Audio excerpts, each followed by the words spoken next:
Bleach stung her eyes, a sharp chemical reminder of a life she was desperate to escape. Nora wiped the grime from the Rossi estate's marble floor, a silent ghost in a house of secrets. She had learned long ago that being invisible was the only way to survive.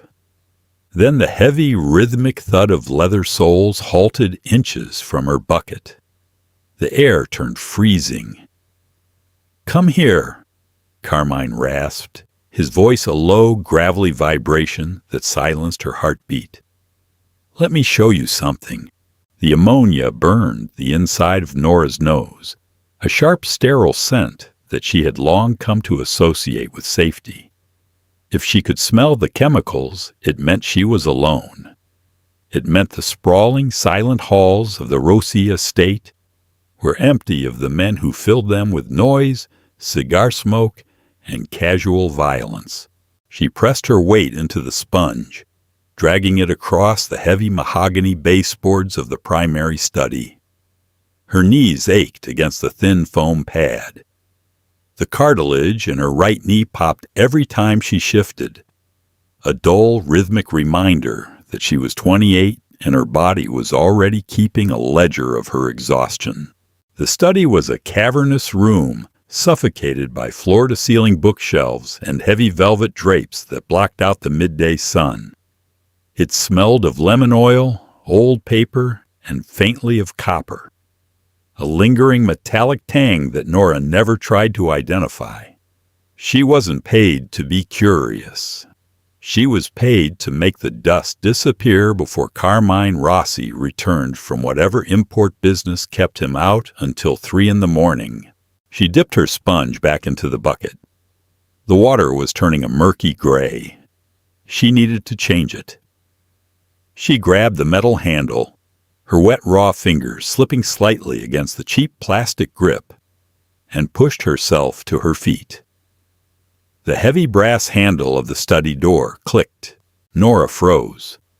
The sound was deafening in the dead quiet of the house. The heavy oak door swung open, making no sound on its oiled hinges, and the draft from the hallway hit her damp skin, raising goosebumps along her forearms. Carmine stepped into the room. He didn't burst in. He never hurried. He walked with the heavy, deliberate tread of a man who owned the ground he stepped on. He was wearing a dark wool overcoat, the shoulders damp with rain, though Nora hadn't realized it was storming outside. His tie was loosened, the top button of his crisp white shirt undone, revealing a sliver of olive skin and the dark shadow of hair. Nora dropped her eyes to his shoes. Italian leather, scuffed at the toe. A small smear of dark mud, or something else, clung to the welt. "I apologize, Mr. Rossi," Nora said, her voice flat, devoid of the trembling deference the other staff used.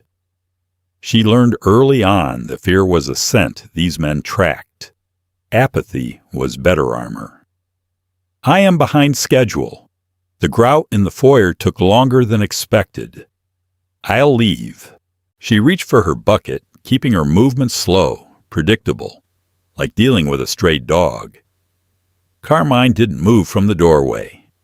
He reached into his coat pocket, pulling out a heavy silver lighter and a crushed pack of cigarettes. The metallic snick of the lighter echoed sharply.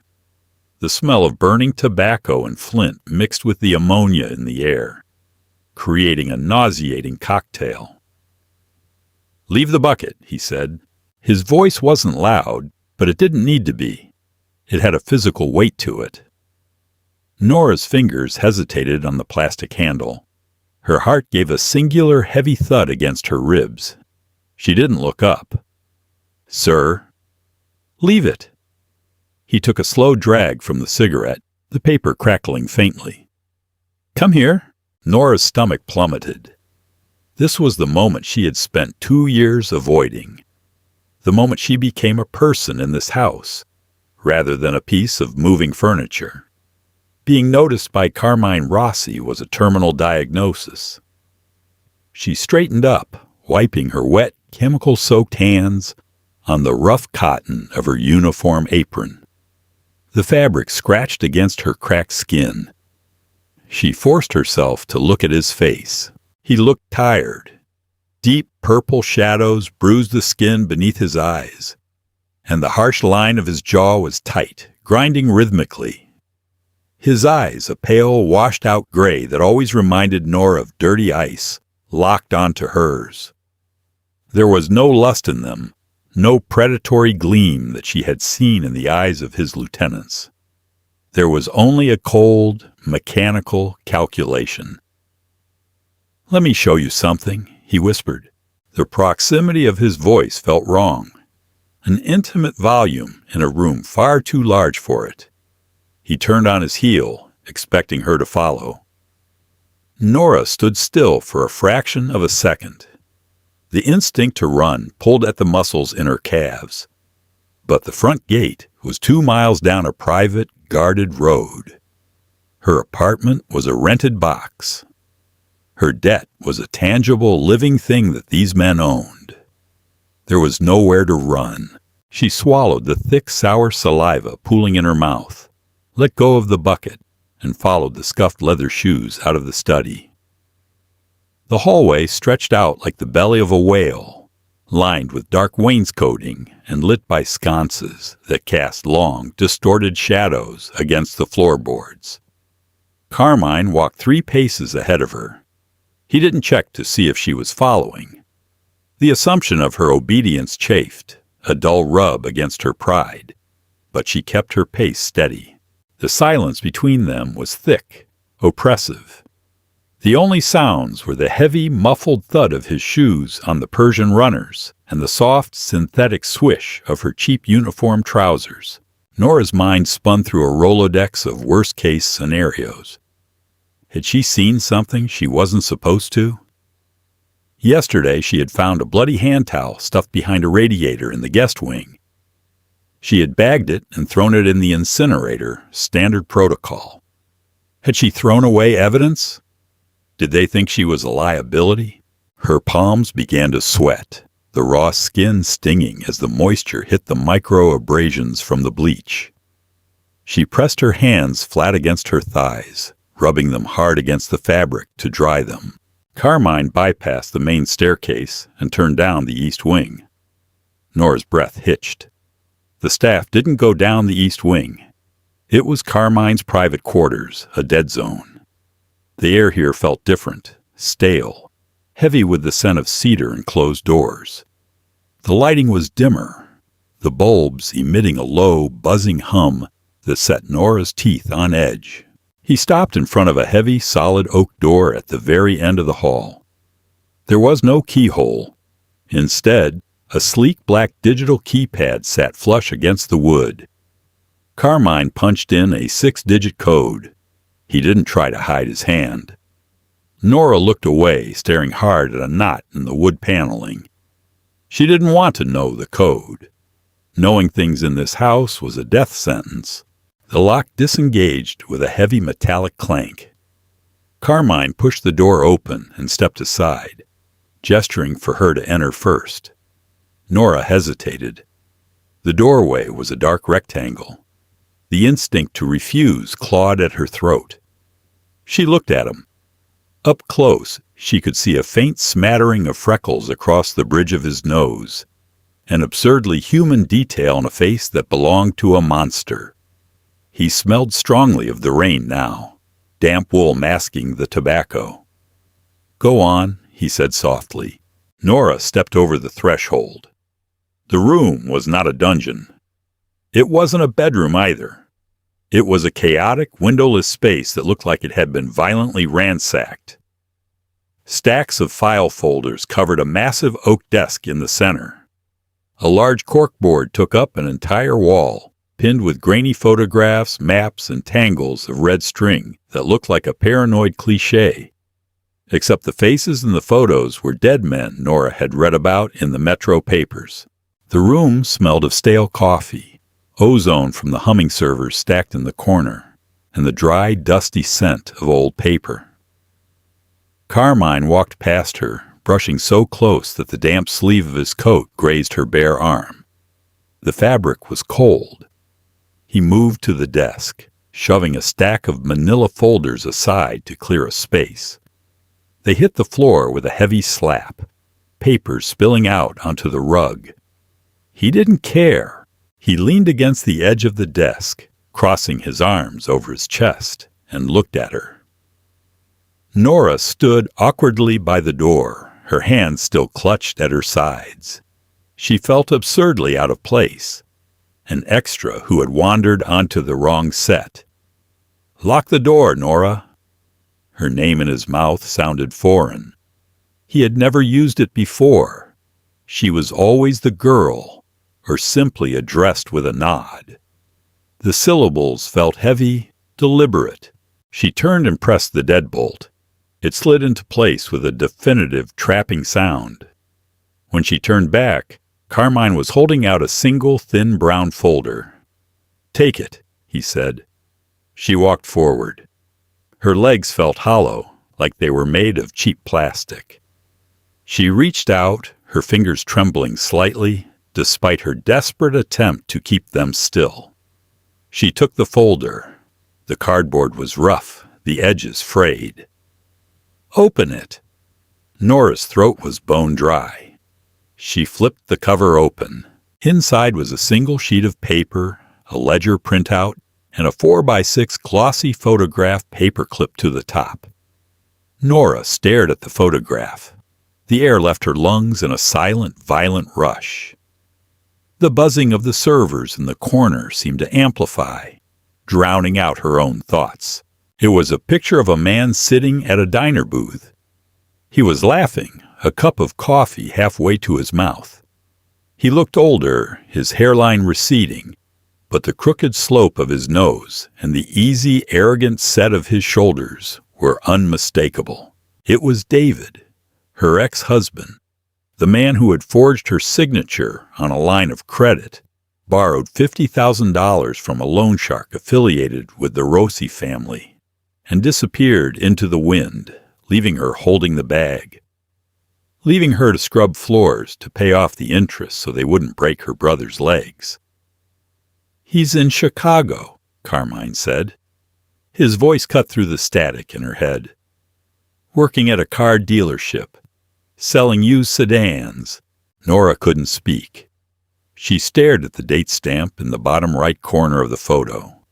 It was taken yesterday. A wave of profound, debilitating nausea crashed over Nora. Her knees buckled slightly, the popped cartilage giving a sharp twinge of pain that grounded her back in her body. She grabbed the edge of the heavy oak desk with her free hand to steady herself, her knuckles turning bone white. David was alive. He was sitting in a diner, laughing. While she was here, breathing in ammonia, her hands permanently cracked and bleeding, trading her youth and her dignity to keep a violent syndicate at bay. The paper in her hand crinkled loudly as her grip tightened. A hot, ugly rush of adrenaline spiked through her veins, entirely different from the cold fear she usually operated on. It tasted like ash in the back of her throat. "Why are you showing me this?"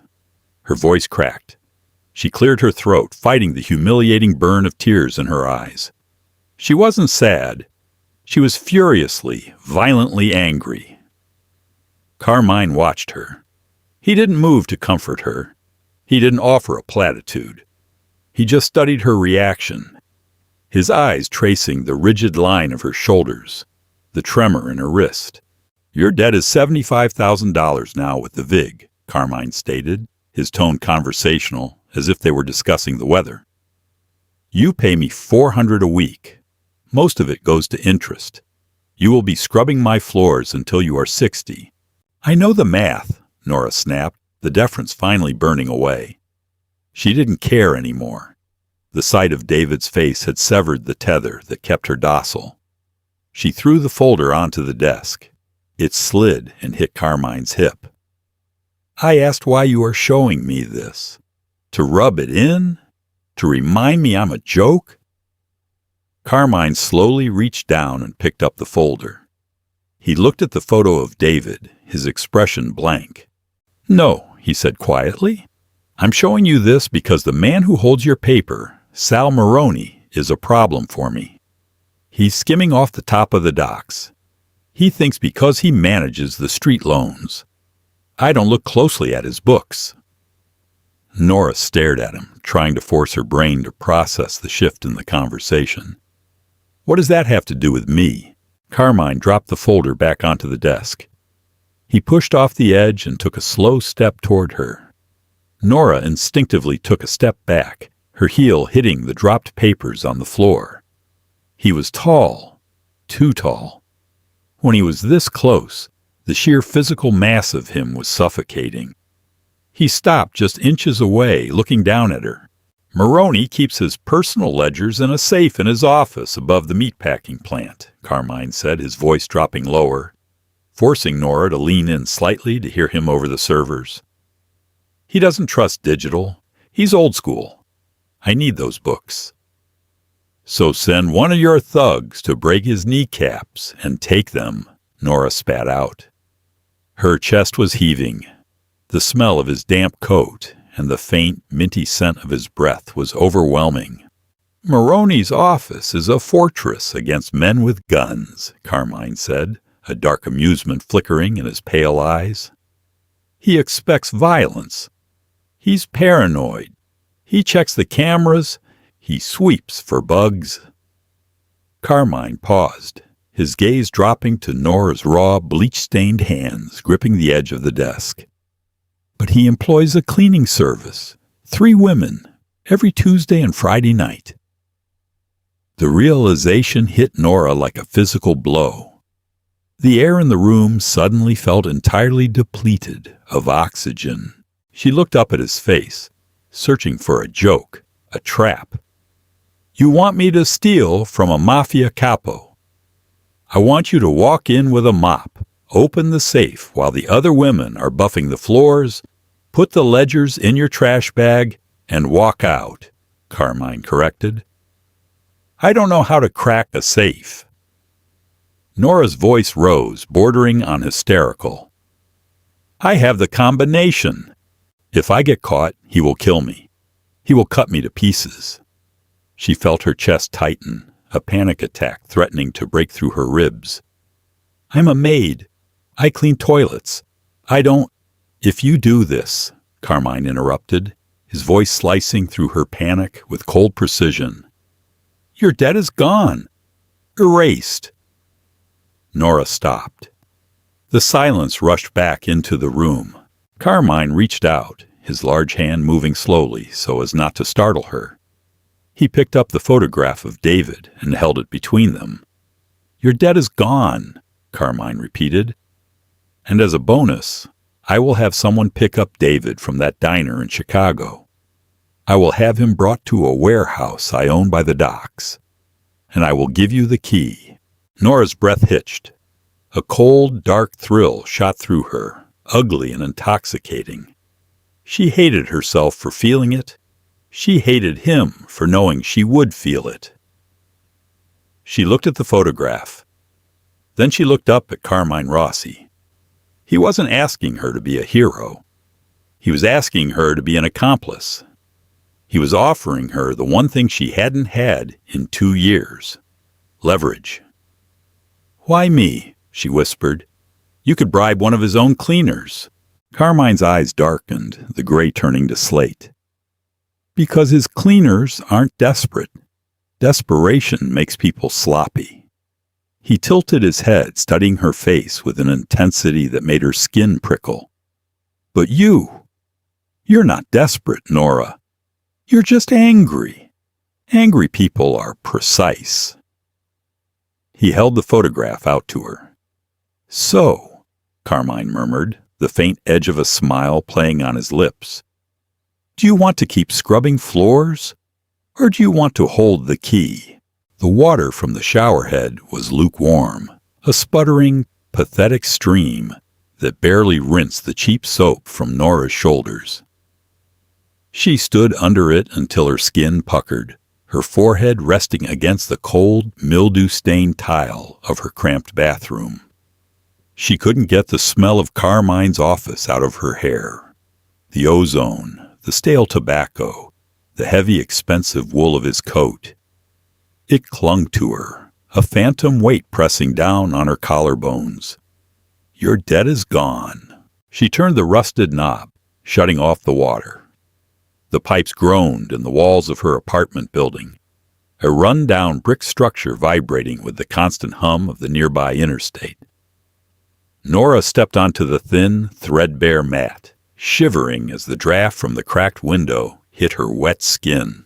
She grabbed a towel, rough and smelling faintly of mildew, and rubbed her hair dry. She avoided the mirror above the sink. She knew what she looked like: exhausted, hollowed out, a ghost haunting her own life. On the chipped laminate counter sat the black burner phone Carmine had given her before dismissing her from his estate. It was a cheap plastic brick. It felt heavier than a loaded gun. "Angry people are precise," he had said. Nora walked into her bedroom, dropping the damp towel on the bare mattress. The room was mostly empty. A dresser with mismatched knobs, a pile of unpaid utility bills, and a framed photograph turned face down on the nightstand. She didn't need to look at it to know the image. It was her and David, standing in front of the leased Honda on their wedding day. He was smiling. She was smiling. She had been so stupid. Nora sat on the edge of the bed, her bare feet flat against the peeling linoleum floor. She picked up the burner phone. Her thumb hovered over the power button. If she pressed it, she was crossing a line. She was moving from victim to active participant. If Sal Maroney caught her, he wouldn't just break her brother's legs. He would strip her down to the bone. The stories the other maids whispered about Maroney's basement operations weren't just ghost stories. They were warnings. But then she thought of David, sitting in that diner booth, drinking coffee, breathing free air. A hot, vibrating rage bloomed in her chest, so intense it made her teeth ache. It wasn't the cold, calculated anger of men like Carmine Rossi. It was messy. It was a feral, desperate thing clawing at her ribs. She wanted to hurt him. She wanted to see his face when he realized she was the one holding the leash. Nora pressed the power button. The screen glowed a harsh artificial white in the dim room. It found a signal, and immediately the phone vibrated in her palm. A text message. 11 p.m. South Street Diner. Booth in the back. She didn't reply. She didn't have to. 2 hours later, Nora pushed open the glass door of the South Street Diner. The bell above the door let out a pathetic, muffled jingle. The place smelled of burnt coffee, industrial floor wax, and fried onions. It was a far cry from the marble halls of the Rossi estate. A man was sitting in the back booth. He wasn't Carmine.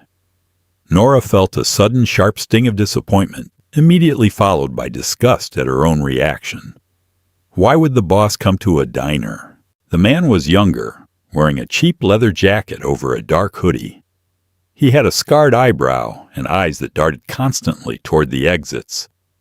He didn't look up as Nora slid into the vinyl booth across from him.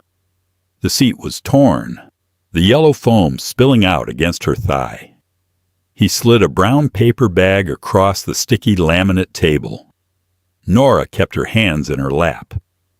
"What is it?" "Uniform," the man muttered. His voice was raspy, like he had swallowed glass. "Badge. Key card. The code is memorized. You don't write it down. You don't whisper it. It stays in your head." Nora finally brought her hands up, pulling the bag toward her. She peeked inside.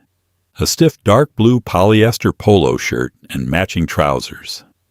A laminated ID badge with a picture of a woman who looked vaguely like her, but wasn't her. The name printed underneath was Maria. "There's a crew of 3, the man continued, staring at a grease stain on the table. You're taking the place of the new girl. We paid her to take a vacation. The shift boss is lazy. She won't look close. You keep your head down, you mop the floors." "Where is the safe?" Nora asked. Her voice sounded alarmingly steady, disconnected from the frantic beating of her heart. "Maroney's office, second floor, overlooks the killing floor of the meat plant. The safe is an old Diebold, built into the floor under a Persian rug. Heavy iron. You lift the rug, you turn the dial." He tapped the table with a dirty fingernail. "Left to 42, right to 16, left to 89. You pull the handle. You take the red ledger. Nothing else. You leave the cash. You leave the guns. Just the red book. Left to 42, right to 16, left to 89. Nora repeated the numbers in her head, etching them into her brain. "How long do I have?" "The other two women clean the break room and the locker rooms first. You volunteer for the upper offices. You'll have maybe 10 minutes before one of them comes up to check your work or empty the trash." The man finally looked at her. His eyes were flat, dead. 10 minutes, lady. You mess up. You don't call us. You don't know us. You take the fall." "I know how this works," Nora said, her tone hardening. She grabbed the paper bag and stood up. "Hey," the man called out softly as she turned to leave. Nora paused. "Maroney is out of town until tomorrow morning, but his night manager is there. Guy named Vinny.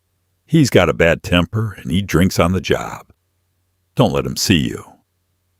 Nora nodded once, clutching the bag to her chest like a shield, and walked out into the freezing rain. The walk back to her apartment was a blur. The polyester uniform in the bag felt like sandpaper against her knuckles. She was terrified. Her hand shook so badly she could barely get the key into her apartment door. But beneath the terror, a strange, toxic clarity was settling over her. She laid the uniform out on her bed. She touched the stiff collar. Tomorrow night. Tuesday. She walked into the bathroom, turned on the tap, and stared at her reflection. The hollow-eyed ghost was still there, but her jaw was set. "Left to 42, she whispered to the mirror.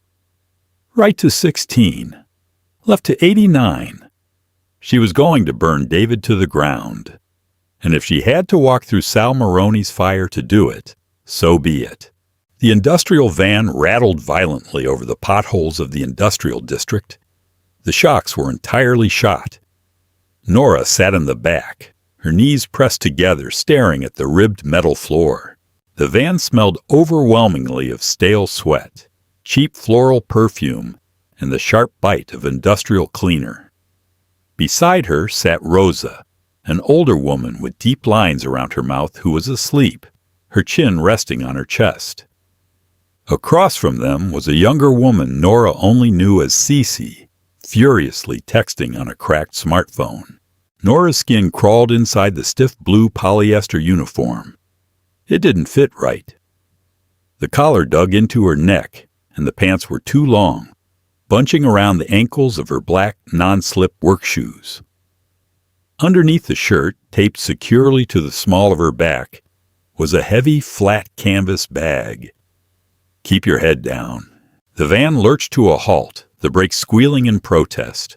The driver, a bored-looking man chewing on a toothpick, banged his hand against the metal partition. "We're here. Get out. 2 hours." Rosa jolted awake, crossing herself quickly before grabbing her plastic bucket.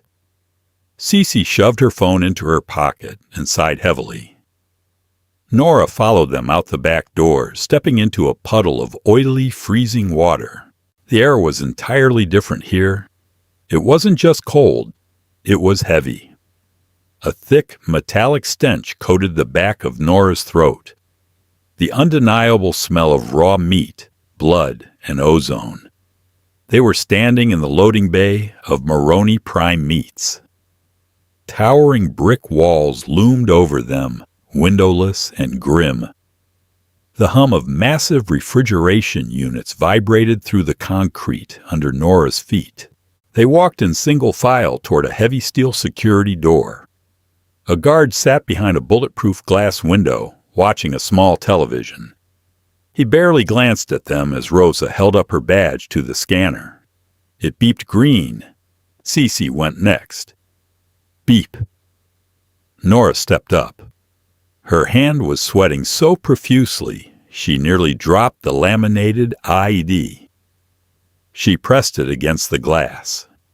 The machine paused for an agonizing second. Beep. Green. The guard hit a buzzer, and the heavy door clicked open.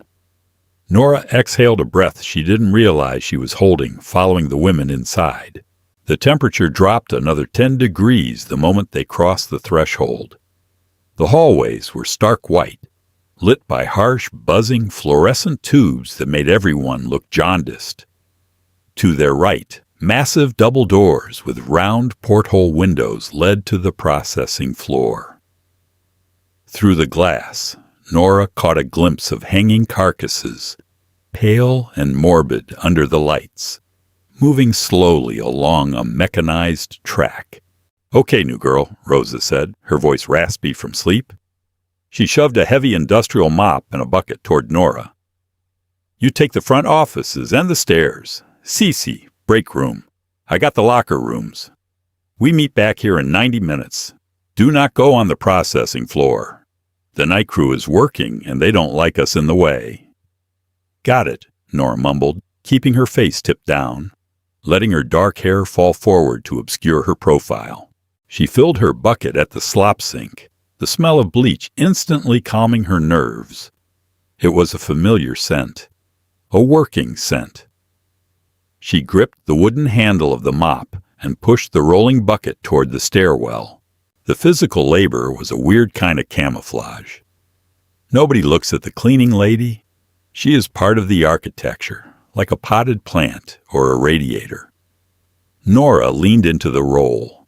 She dragged the wet mop across the linoleum, her body falling into the rhythmic sway she had perfected at the Rossi estate. Figure eights, smooth, overlapping strokes. She worked her way up the stairwell, her ears straining for any sound over the sloshing of the water and the distant rhythmic thud of meat cleavers from the factory floor. She reached the second landing. The air here was warmer, smelling less of blood and more of expensive things.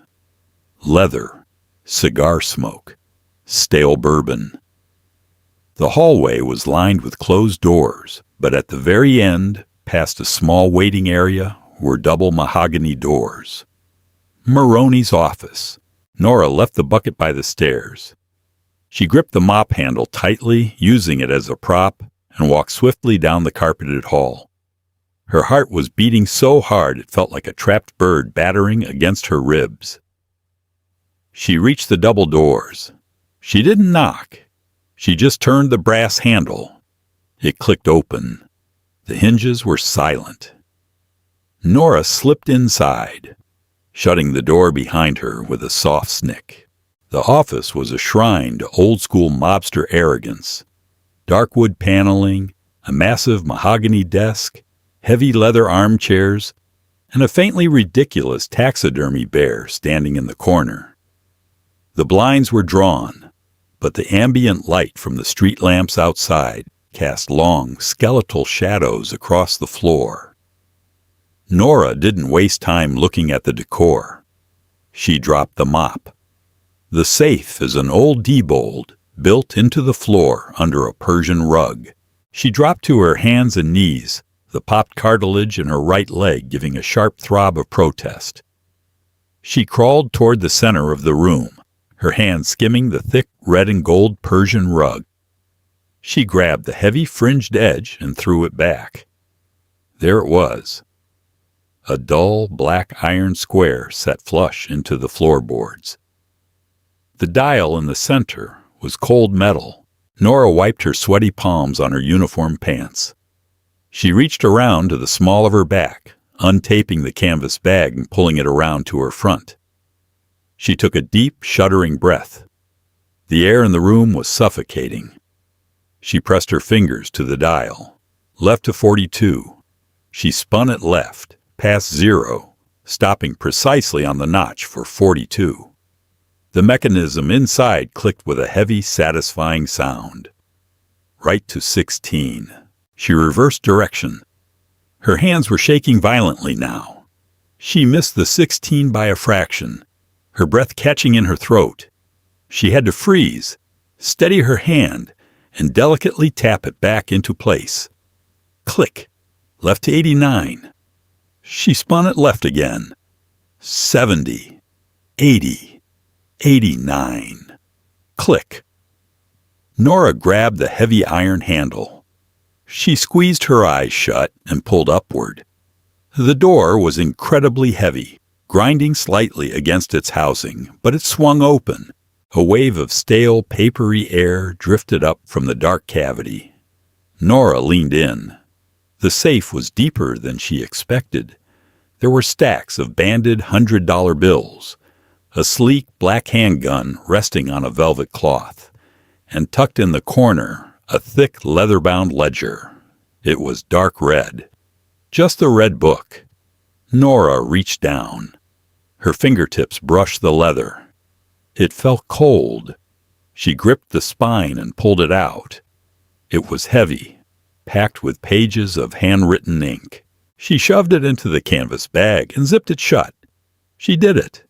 The sudden rush of adrenaline was dizzying. Her debt was gone. David was hers. She reached for the heavy iron handle of the safe door to push it closed. And then a sound froze the blood in her veins. The heavy, distinct sound of a key sliding into the lock of the mahogany office doors. Nora's head snapped up. The brass doorknob began to turn. "Hey, who left this mop out here?" A gruff, slurred voice muttered from the hallway. "Vinny, the night manager." The door pushed open. Nora was trapped in the center of the room, kneeling over an open floor safe, holding the red ledger in her lap. There was nowhere to run. There was no shadow deep enough to hide her. The ambient light from the hallway spilled over the threshold, illuminating her face as the heavy silhouette of a man stepped into the office. The heavy click of the light switch sounded like a gunshot. Searing blue-white fluorescent light flooded the office, violently banishing the shadows. Nora squeezed her eyes shut against the sudden glare, her hand still hovering over the open cavity of the floor safe. "What the hell are you doing?" Vinny's voice was thick, dragging on the consonants. Nora opened her eyes. He stood in the doorway, swaying slightly.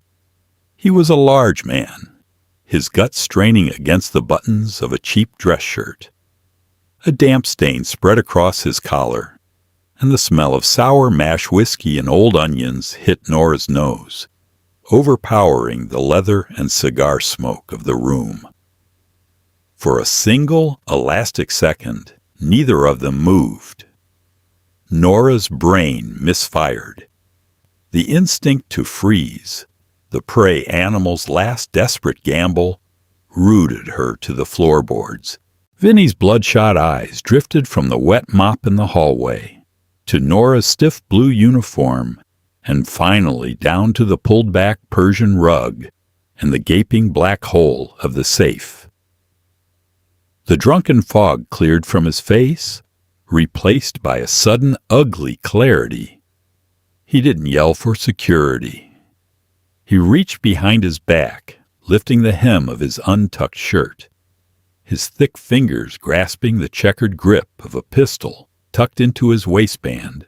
The sight of the gun shattered Nora's paralysis. She didn't think.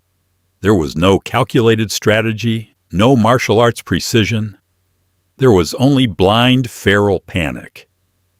She shoved her hands under the heavy iron lid of the safe and heaved it upward with every ounce of strength in her shoulders.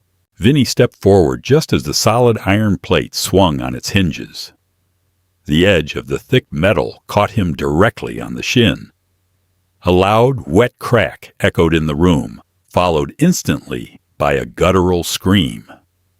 Vinny stumbled forward, dropping to one knee, the gun clattering onto the floorboards. Nora scrambled backward like a crab, her rubber-soled shoes slipping on the polished wood. She grabbed the canvas bag, clutching it to her chest. She needed to get to the door. Vinny lunged. His heavy hand clamped down on the collar of her polyester uniform. He yanked her backward with terrifying force. The cheap fabric tore.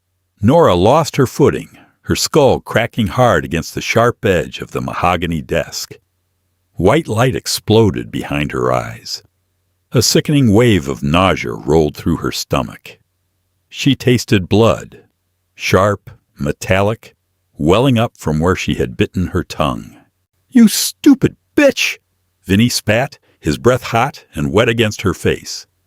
He pinned her against the side of the desk with his massive weight, his knee driving into her thigh. He reached for her throat with his free hand. His fingers were thick, calloused, smelling of grease. They closed around her windpipe, squeezing immediately. Nora thrashed. Her fingernails scraped frantically at his wrist, but she couldn't get purchase. The room began to swim. The edges of her vision frayed into static. He was going to kill her. Right here, on the expensive rug. Her right arm was pinned against the desk. Her fingers scrambled blindly over the polished mahogany surface, knocking over a stack of papers, a leather pen cup, searching for anything. Her knuckles hit cold, heavy glass. A square crystal liquor decanter. Nora wrapped her hand around the thick geometric neck. With the last reserve of oxygen in her lungs, she twisted her torso, brought the heavy crystal up, and smashed it downward with all her remaining strength. It connected with the side of Vinny's head. The sound was horrifying, a dull, hollow thwack of thick glass meeting bone.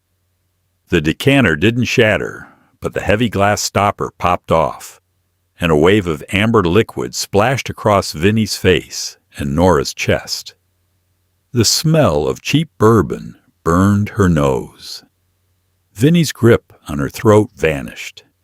His eyes rolled back into his head, showing only the yellowed whites, and he collapsed to the side, hitting the floor like a sack of wet cement. Nora slid down the side of the desk, gasping for air. Every breath felt like inhaling broken glass. She clutched her throat, her chest heaving, the harsh fluorescent lights beating down on her. The room was spinning. She looked at Vinny. He was entirely still, a thick pool of dark blood beginning to mix with the spilled bourbon on the floorboards, soaking into the red and gold fibers of the Persian rug. Is he dead? She didn't know. She didn't care. The muffled, rhythmic thud of the meat cleavers from the factory floor vibrated through the walls. The sound grounded her. 10 minutes. The guy at the diner had said 10 minutes. Nora forced herself to her feet. Her knees were shaking so violently she had to hold on to the desk to stay upright. The canvas bag was on the floor. She picked it up. It felt 10 times heavier now. She looked at the open safe. She had to fix this. If they found the safe open, they would lock down the building before she even made it to the van. Her hands were slick with sweat and spilled liquor. She gripped the heavy iron door of the safe and pushed it down. It clicked shut. She spun the dial haphazardly, locking it. She grabbed the edge of the Persian rug. Her bloody, bruised fingers leaving faint smears on the underside of the fabric, and dragged it back over the square of iron. She stepped over Vinny's unconscious body. She didn't look at his face. Out in the hallway, her mop bucket was exactly where she left it. She grabbed the wooden handle. It felt foreign in her hand now. An hour ago, it was the tool of her subjugation. Now, it was a prop in a crime scene. She walked toward the stairwell, keeping her head down, leaning heavily on the mop to hide her limp. Her collar was torn, exposing the dark, ugly bruise already forming on her collarbone. She reeked of bourbon. When she reached the loading bay, Rosa and Cece were already waiting by the steel security door. Rosa turned, her eyes sweeping over Nora's disheveled state, the torn collar, the wet stain on her chest. Rosa's face hardened. She looked away, staring straight at the bulletproof glass of the guard booth. "Van's outside," Rosa muttered. She didn't ask. The women who cleaned up the messes of violent men knew better than to ask questions about blood they didn't have to scrub. Nora walked out into the freezing rain. She climbed into the back of the rattling van, pressing her forehead against the cold metal wall. Her hands wrapped tight around the canvas bag hidden beneath her jacket. She had survived. But as the van pulled away from the meatpacking plant, the trembling in her hands didn't stop. It sank deeper, settling into her bones. The docks at midnight smelled of rust, diesel exhaust, and dead fish. The rain had stopped, leaving behind a thick, clinging mist that settled over the shipping containers like a dirty blanket. Nora stood under the flickering amber light of a solitary street lamp. The damp air seeped into her clothes. She wasn't wearing the polyester uniform anymore.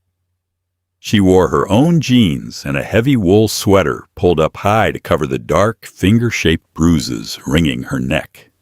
Her jaw ached where she had hit the desk, a dull, pulsing rhythm. A pair of headlights cut through the fog, moving slowly. A black Lincoln Town car rolled to a stop 10 yards away. The engine idled with a low, expensive purr. The back door opened. Carmine stepped out. He wore a dark tailored suit, no tie, the collar of his shirt unbuttoned.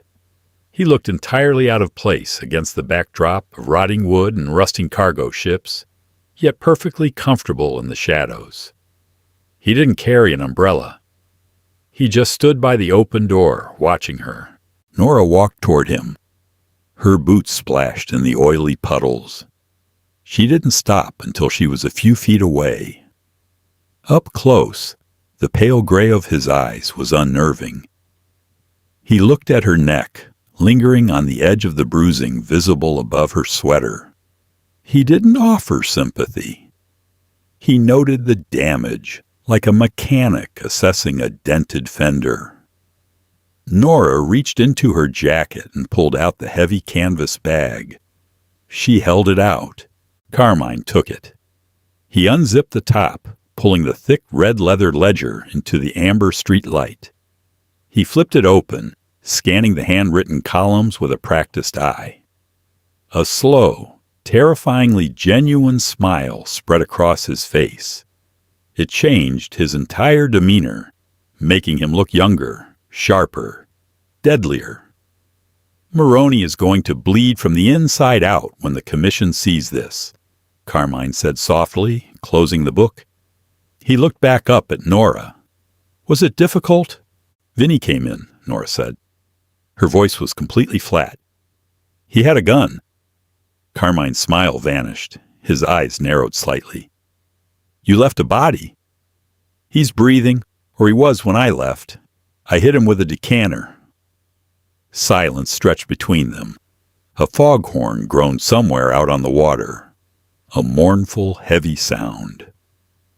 Carmine studied her, searching her face for the familiar panicked maid he had spoken to in his office 2 days ago. He didn't find her. "You did well, Nora." Carmine reached into his inner suit pocket. He pulled out a folded piece of heavy stock paper. He held it up. "Your promissory note, original copy. The digital files were wiped an hour ago."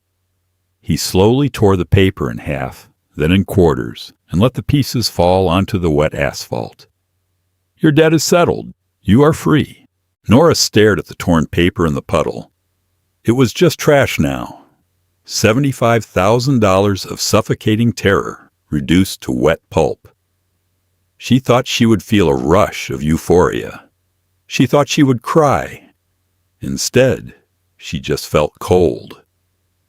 "The second part of the deal," Nora said, her voice dropping to a harsh whisper. "Where is he?" Carmine watched her for a long moment. He reached into his pocket again and pulled out a heavy, dull brass key. He didn't hand it to her immediately. He held it by the loop, letting it dangle between them. "Are you sure about this?" Carmine asked. His tone wasn't patronizing. It was a genuine inquiry. Crossing the line in Maroney's office was survival. Opening this door, that's something else entirely. Once you do it, you can't scrub it away. "Give me the key." Carmine dropped the heavy brass into her palm. "Warehouse 4, just down the pier. The blue door. He's tied up. He's unarmed. Do what you need to do. My men will clean up the mess before sunrise." He turned and got back into the Lincoln. The door shut with a heavy, isolating thud. The car pulled away, its red taillights disappearing into the mist. Nora stood alone with the key cutting into her palm. She turned and walked down the pier. Warehouse 4 was a massive, corrugated metal structure, rusting at the seams. A single blue steel door sat recessed in the wall. She walked up to it. The metal was freezing under her fingertips. She slid the brass key into the padlock.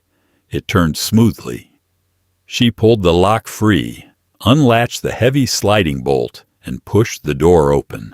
The warehouse was cavernous and pitch black, except for a single, harsh work light suspended by an orange extension cord in the center of the room. Beneath the light was a metal folding chair. Sitting in the chair was David. His hands were zip-tied behind his back, his ankles taped to the metal legs. He was wearing the same shirt from the photograph, but it was filthy now, stained with sweat and dirt. His head was slumped forward. Nora stepped inside and pulled the heavy door shut behind her. The clang of the metal echoed off the high ceiling. David jerked awake, his head snapping up. He squinted against the harsh glare of the bulb, trying to see past the ring of light into the darkness where Nora stood. He looked pathetic. His hairline was receding further than she remembered. His jaw was covered in a patchy gray stubble. He smelled of stale urine and pure, unfiltered terror. "Please," David whimpered, his voice cracking. He pulled frantically against the zip ties, the plastic biting into his wrists. "I told the guys who grabbed me, I don't have the money right now, but I can get it. Just give me a week. I have a mark lined up in Chicago. I swear to God, just please don't hurt me." He was begging for his life, offering to ruin someone else's, to save his own skin. It was the same coward she had married. Nora stepped out of the shadows and into the edge of the light. David froze. His mouth opened, but no sound came out. His eyes widened, the pupils contracting as his brain struggled to process what he was seeing. "Nora," he whispered. It sounded like a gasp. "Nora, what are you doing here? Did they grab you too?" He still didn't understand. He still thought he was the center of the universe. "No, David," Nora said. Her voice was calm, devoid of the rage that had fueled her for the last 48 hours. The feral anger was gone, replaced by a profound, hollow disgust. "They didn't grab me. I bought you." David stared at her, uncomprehending. Then his eyes drifted down to the dark bruising on her neck, the scraped knuckles at her sides. He looked back up at her face, and for the first time, he saw the dead, flat look in her eyes. The look of someone who had survived Sal Maroney's office. The color completely drained from his face. "Nora, honey, please. You know me. It got out of hand. I panicked. I never meant for them to come after you." He was crying now, real, ugly tears sliding through the grime on his cheeks. Nora looked at him. She looked at the man who had stolen 2 years of her life, who had forced her to scrub blood off marble floors, who had nearly gotten her killed by a drunken mobster 3 hours ago. She had fantasized about this moment. She had imagined hurting him. She had imagined screaming at him until her throat bled. But looking at him now, bound to a cheap chair, weeping and smelling of piss, she realized the truth. He wasn't a monster. He was just a pathetic, weak man. Breaking him wouldn't put her back together. It would just make her like Carmine. Nora reached into her pocket. She pulled out a small, sharp box cutter she used for opening cleaning supplies. She flicked the blade out with her thumb. David screamed, flinching away from her, squeezing his eyes shut. "No, please! Nora, don't!" Nora walked behind the chair. She grabbed the thick plastic zip tie binding his wrists. With one quick, violent motion, she sliced through the plastic. David pitched forward, his freed arms falling limply to his sides, sobbing hysterically. Nora walked back around to the front. She looked down at him. "The door is unlocked," Nora said, her voice echoing in the vast, empty space. "Walk out. Never come back to this city.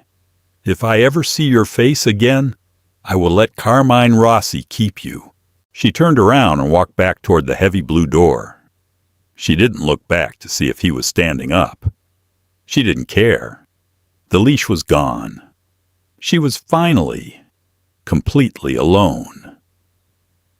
As she stepped back out into the misty night, pulling the collar of her sweater up against the damp chill, she saw the faint red cherry of a cigarette glowing in the shadows near the edge of the pier. Carmine hadn't left. He had been watching. Nora stopped. She met his gaze through the fog. She wasn't the maid anymore. She was something else entirely.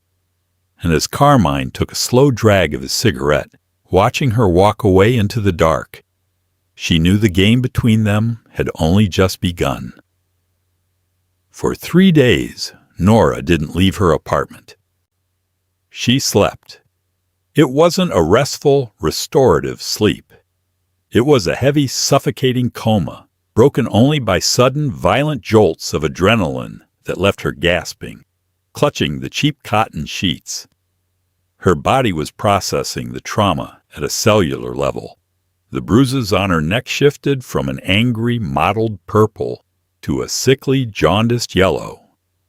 Her tongue was swollen where she had bitten it, making everything she drank taste faintly of copper.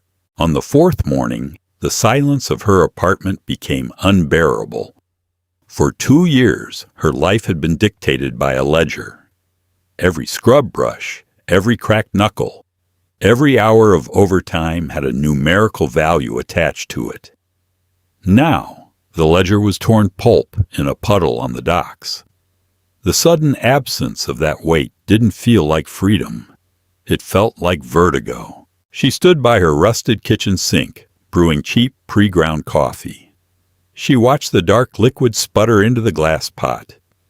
She was 28. She had no husband, no debt, and no job.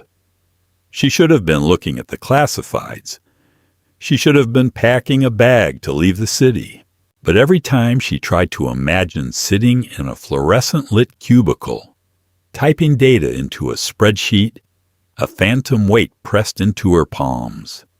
The cold, heavy iron of the debowled safe, the hollow thwack of the crystal decanter against Vinnie's skull, the sheer, intoxicating precision of those 10 minutes in Maroney's office.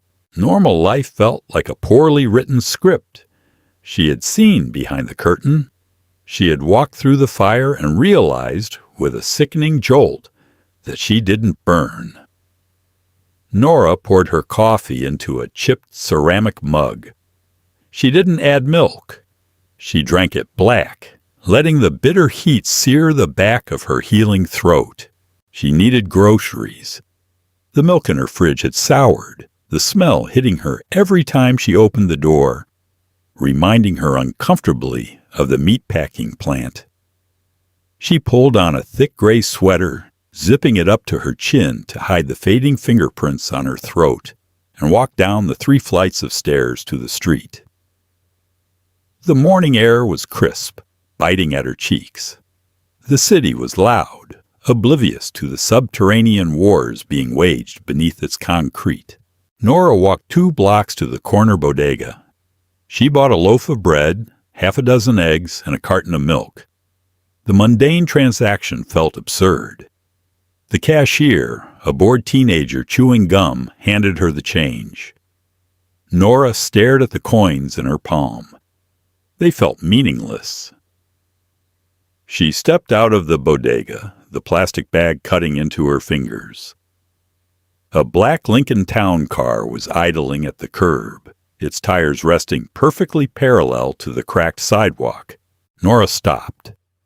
The ambient noise of the street, the honking cabs, the hiss of bus brakes seemed to drop away, replaced by the low, even thrum of the Lincoln's engine. The back passenger window rolled down with a soft, mechanized hum. Carmine sat in the leather interior. He was wearing a dark charcoal suit, a silver tie pin catching the dull morning light. The interior of the car smelled faintly of bergamot, expensive leather, and that underlying scent of ozone that always seemed to follow him. He didn't look at her like a predator. He looked at her like a man who had found something he lost a long time ago. "Get in," he said. Nora stood on the pavement. She had a bag of groceries in her hand. She had a choice. She could turn around, walk back up to her peeling linoleum, and try to pretend the last week never happened. She could lock her door. But her legs felt heavy, tethered to the spot. The truth was ugly, but it was simple. She didn't want to go back to the linoleum. She walked to the car, opened the heavy door, and slid into the back seat. The door thumped shut, instantly sealing out the noise of the city. The contrast was jarring. The leather was soft, buttery, yielding perfectly to her weight. Carmine glanced at the plastic bodega bag resting on her lap.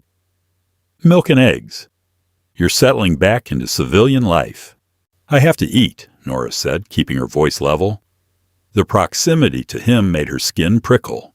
Not with fear, not anymore. With something sharper, anticipation. Carmine reached over to the small compartment between them. He pulled out a crystal tumbler and a heavy glass bottle of scotch.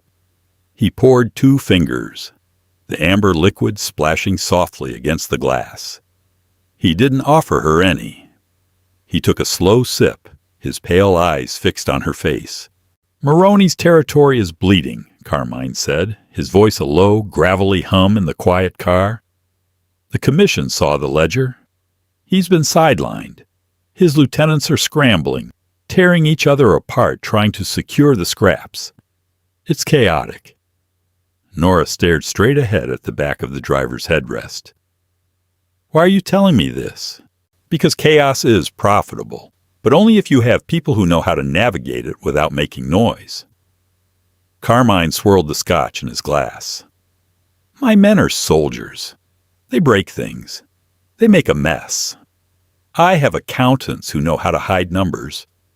But I don't have ghosts." Nora finally turned to look at him. Ghosts. People who can walk into a room, take exactly what is needed, and walk out without leaving a ripple. He leaned slightly closer. The smell of tobacco and bergamot wrapped around her. "You didn't kill your husband. I watched you cut the zip ties. I thought you would gut him." "He wasn't worth the mess," Nora said softly. Carmine's lips twitched into a faint, dangerous smile. "Exactly. You aren't driven by petty revenge. You're driven by efficiency. It is a very rare trait, Nora. It's a trait that pays significantly better than $400 a week." Nora's breath hitched. She looked down at her hands. The knuckles were still red, healing from the bleach, from the cold, from the fight. "You want me to work for you?" she said. The words tasted heavy. "I want you to manage my logistics. The safe houses, the secure drops, the blind accounts. The things my soldiers are too stupid to handle and my accountants are too soft to understand. Carmine set his glass down. You know the underbelly of this city because you've been crawling on its floors. You see the things people ignore. Nora swallowed hard. If I say no, the door's unlocked. You take your groceries, you go upstairs, and you never see me again. Carmine's voice was utterly devoid of pressure. That was the most terrifying part. He wasn't forcing her. He was handing her the shovel and asking if she wanted to dig. The Lincoln idled at the curb. The digital clock on the dashboard clicked over to 10:14 a.m.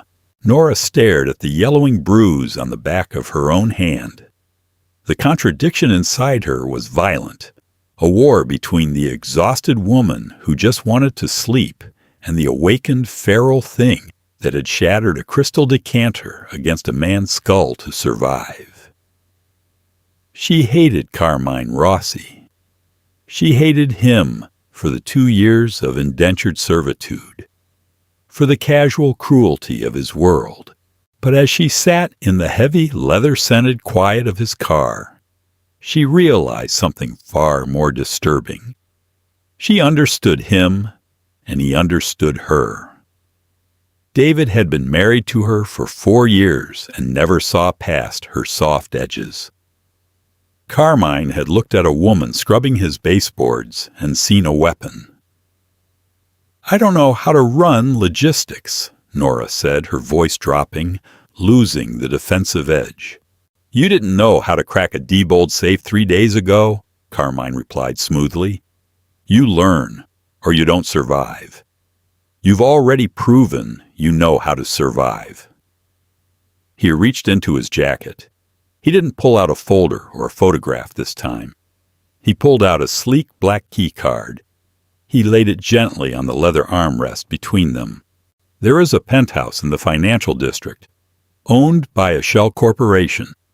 It's a clean space, Carmine said, his eyes tracing the line of her jaw, lingering on the high collar of her sweater where the bruises hid. You need to heal. You need to sleep in a bed that doesn't smell like damp brick. Take the card, rest. When you're ready, the desk inside has a laptop with a secure network. The first file is open. Nora looked at the key card. The plastic was matte, catching no light. It was a contract, a silent binding agreement. If she picked it up, the maid was dead. The victim was dead. She was stepping willingly into the dark. Why me, Carmine? She asked, using his first name for the first time. It felt strange on her tongue, intimate and dangerous. There are 100 desperate people in this city who would kill for this. Carmine's gaze darkened. The slate gray of his eyes turned heavy, anchoring her in place. He shifted, closing the distance between them just a fraction of an inch. The heat of his body radiated through his suit. Desperation is a liability, he murmured, his voice a low vibration that she felt in the hollow of her chest. I don't want someone who is hungry. I want someone who is cold. You stood over the man who ruined your life, holding a blade, and you walked away because the math didn't make sense. You are exactly what I need. He reached out. His large, warm hand hovered over the armrest, his fingertips brushing the very edge of the keycard. He didn't push it toward her. He just left his hand there, an anchor point. Stop scrubbing the floors, Nora, he whispered, the gravel in his voice scraping against her raw nerves. Come here. Let me show you how to own them. Nora's heart beat a slow, heavy rhythm against her ribs. She looked at his hand, the faint smattering of dark hair, the clean, blunt fingernails, the hand of a man who dealt in death but smelled like expensive cologne. She thought of the sour milk. She thought of the 50 years she would have spent washing other people's dirt to pay off a coward's debt. She reached out, Her fingers brushed against his. His skin was warm. He didn't pull away. A sudden electric charge snapped between them, a dark, twisted current of mutual recognition. She didn't flinch. She let her skin drag against his for a fraction of a second before her fingers closed around the matte black keycard. She picked it up. It felt weightless. A slow, predatory satisfaction settled into the hard lines of Carmine's face. He didn't smile, but his eyes burned with a quiet, triumphant heat. He knocked twice on the glass partition behind the driver. "Drive," Carmine ordered softly. The Lincoln shifted into gear, pulling smoothly away from the curb, leaving the cracked sidewalk and the peeling linoleum apartment building behind. Nora sat back against the leather seat. She didn't look out the window. She looked down at the keycard in her hand, then up at the man sitting beside her. The scent of bergamot and smoke filled her lungs, no longer a warning, but a reality.